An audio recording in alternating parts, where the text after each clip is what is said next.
किसी बॉडी का kinetic energy कितना है ये डिपेंड करता है कि कौन उसे ऑब्जर्व कर रहा है। चलिए इसके मतलब को समझते हैं। सपोज कि आप एक ट्रॉली पे खड़े हैं और आपने एक बॉल पकड़ा हुआ है, तो ऑब्वियसली ये बॉल आपके रेस्पेक्ट में रेस्ट में होगा। क्या ये बॉल अपने मोशन के कारण, वैसे तो ये रेस्ट में है आपके रेस्पेक्ट में, क्या ये अपने मोशन के कारण आप पर कोई काम कर सकता है? नहीं कर सकता है, क्योंकि ये आपके रेस्पेक्ट में रुका हुआ है। चलिए आपने इस बॉल को छोड़ दिया।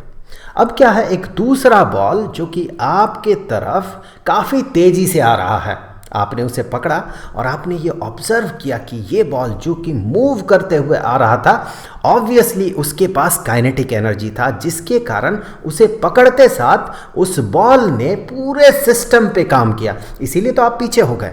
इसने आप पे फोर्स अप्लाई किया और वो फोर्स एक सर्टेन डिस्टेंस तक अप्लाई हुआ, जिसके कारण हम कह सकते हैं कि इस बॉल ने आप पे काम किया। इस पूरे सिस्टम पे, आप जो ट्रॉली पे खड़े हुए हैं, इस पूरे सिस्टम पे इस बॉल ने काम किया। क्यों काम किया? क्योंकि इसके पास काइनेटिक एनर्जी था, इस बॉल के पास। और energy can do work, energy काम कर सकता है। यहाँ इस काइनेटिक एनर्जी ने इस बॉल के मोशन के कारण, अगर इसके पास v स्पीड है तो इसका काइनेटिक एनर्जी ये होगा हाफ mv²। तो ये जो एनर्जी है, ये एनर्जी कुछ काम कर सकता है, जो कि आपको यहाँ पर दिख रहा है। चलिए एक दूसरा एग्जांपल देखते हैं। इस बार आप ट्रॉली पे खड़े हैं और आपका दोस्त एक दूसरे ट्रॉली पे है, वो ट्रॉली आ रहा है और एक बॉल ऊपर से लटका हुआ है और वो भी इस ट्रॉली के साथ मूव कर रहा है। तो आपका दोस्त क्या देखेगा? ये बॉल रेस्ट में है। क्या ये बॉल आपके दोस्त पे कोई काम करेगा ड्यू टू इट्स मोशन? नहीं, आपके दोस्त को लगेगा ये रुका हुआ है, तो ये उस पर काम नहीं करेगा। अब आपका दोस्त रुक जाता है, क्योंकि अब आगे वो आपसे कोलाइड कर जाएगा। लेकिन ये बॉल उसी मोशन में कंटिन्यूअसली आगे बढ़ते जा रहा है और आपने उस बॉल को कैच किया। क्या हुआ? इस बॉल ने आप पे काम किया। बॉल वही है, वही मोशन है, उसी तरह से मोशन में ये मूव कर रहा है, इसके मोशन में कोई चेंज नहीं हुआ। लेकिन आपका दोस्त इस बॉल के साथ ही मूव कर रहा था, तो रिलेटिवली ये बॉल आपके दोस्त के लिए रेस्ट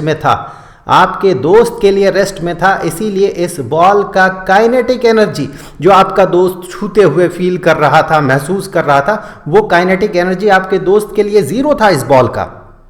इसीलिए उस बॉल को छूने के बावजूद वो बॉल आपके दोस्त पे कोई फोर्स अप्लाई नहीं कर सकता है, वो बॉल कोई भी एनर्जी इंपार्ट नहीं कर सकता, कोई काम नहीं कर सकता आपके दोस्त पे ड्यू टू इट्स मोशन। मैं पोटेंशियल एनर्जी की बात नहीं कर रहा हूं, मैं सिर्फ काइनेटिक एनर्जी की बात कर रहा हूं।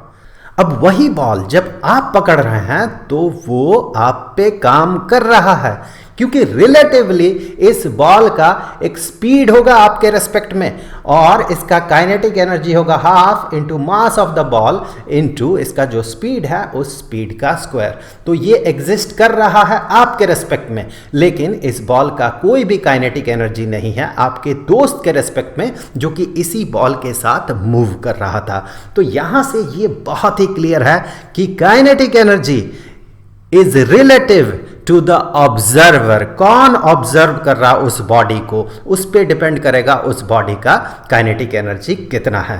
क्यों?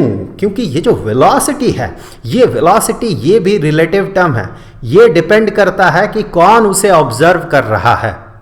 दैट्स वाई, चूंकि kinetic energy is half mv², that's why कि काइनेटिक एनर्जी भी रिलेटिव होता है ऑब्जर्वर के रेस्पेक्ट में। अब मान ले कि आप जिस डिवाइस में इस वीडियो को देख रहे हैं, वो डिवाइस, उसका काइनेटिक एनर्जी कितना है? आप कहेंगे ये डिवाइस रुका हुआ है, सो इसका काइनेटिक एनर्जी जीरो है। लेकिन अब आप कुछ इस तरह से इस चीज को देखें।